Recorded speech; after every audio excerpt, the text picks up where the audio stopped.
Hey guys, Furum here, and today I'm going to be telling you about everything new in the Road Kings update to Asphalt 9. A Koenigsegg REGERA special event is coming. I assume it will be a bit like the Sheeran one. We've also got some event rewards that you can only get if all members in your club do. And we've got 3 new cars, the Vencer Sarth, Apollo N, and Zenvo TS1 GT Anniversary. Our first car, the Vencer Sarth, is a C-Class car. At first glance, this car looks like a Tryon Nemesis of Class C. With nitro, it can go about 220 miles per hour at stock, but its nitro efficiency is worse than that of the Tryon Nemesis, and currently the worst in the game, so it probably will struggle to reach that speed. We'll have to see how this car does against the Acura, the current C-Class King, which can only go about 209 or so miles per hour at max. I'm expecting the Acura to beat the Vencer on most tracks, but perhaps the Vencer could pick up a win on tracks like Himalayas with long sections where you could stay in top speed. The Vencer also has better top speed, acceleration, and handling than the Maserati Alfieri, but much worse nitro efficiency. This car requires 35 blueprints to unlock and will likely be an unleashed car, although we do not know for sure yet. Our next car is a B-Class car, the Apollo N. By the way, all the cars in this update were taken from Asphalt 8. So, this car, at stock, can reach over 230 miles per hour with nitro. This car may very well be the new B-Class King.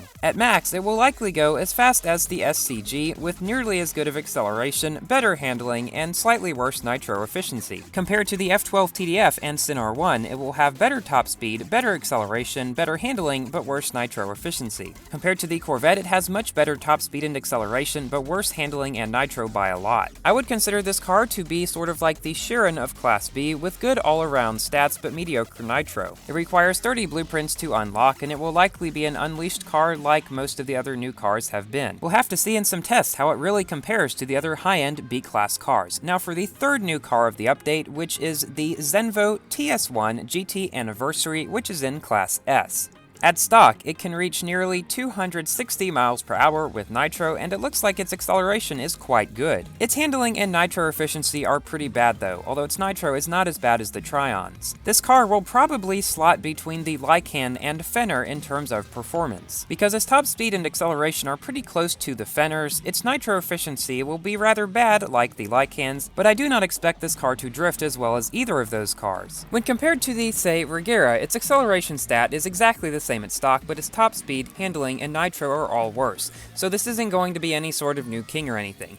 Speaking of the REGERA, even though it's not a new car in the update, I'd like to show its stats and just what you guys can look forward to seeing in this car. At stock, this car can reach 288 miles per hour with nitro. This is faster than my 4-star Sheeran. The REGERA also has slightly better handling than the Sheeran, however, its acceleration is slightly worse and its nitro efficiency is actually quite a bit worse. Not as bad as the Tryons by any means, but still not great. I personally think that this car is the second best car in the game next to the Sheeran, but we'll have to see when some tests come out. I will definitely be going for this car and trying to star it up as much as I can. This is a 6-star car that will require 60 blueprints to unlock, and as I said earlier, it will be obtained through a special event that is probably a lot like the Sheeran's. Speaking of the Sheeran, that decal that was given away in the Sheeran special event to the top 10 clubs I did manage to get because one member of my club was in the top 10. Unkindly track. Before this update, if you had this decal, you could not see it except in single player, so you couldn't see it in multiplayer or in TLE.